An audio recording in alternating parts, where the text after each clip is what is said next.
With Doubtnut, get instant video solutions to all your maths, physics, chemistry, and biology doubts. Just click the image of the question, crop the question, and get instant video solution. Download Doubtnut app today. The question is, the potential energy diagram for R to P is given below. You have to tell that the delta H of the reaction corresponds to the energy. Okay, so this is the diagram that is given to you here. Now here this C corresponds to the activation energy of the backward reaction, right? In this case, C represents the activation energy of the backward reaction. If we talk about B, then B represents the activation energy of the forward reaction. The forward reaction is when the reactant is changing into product. The activation energy is EAF, and when the product is changing to reactant, which is the backward reaction, that is the activation energy is EAB, which is the backward reaction. So basically in this case, EAF is equal to B and EA of the backward reaction is equal to C.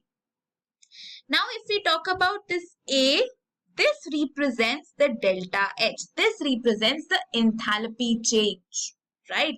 This represents the enthalpy change. And if we talk about the enthalpy change, that is actually given as the activation energy of the forward reaction minus the activation energy of the backward reaction.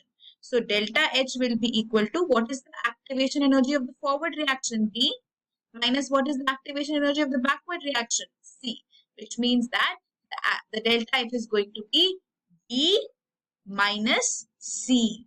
So for this case, what will happen? B is actually smaller. B is actually smaller than C. So therefore, in this overall reaction, delta H is going to be less than 0, which means that this curve represents an exothermic reaction. This curve represents an exothermic reaction because in this case, the EA forward, which is given by B, is less than the EA backward, which is given by C. Okay, so the value of delta H is actually going to be negative. You can see it from the graph as well that the value of B is less and therefore it is going to be negative. So such type of a graph represents an exothermic reaction, right? So delta H actually corresponds to B minus C, which is given in option number 3, and that's the correct answer for the question.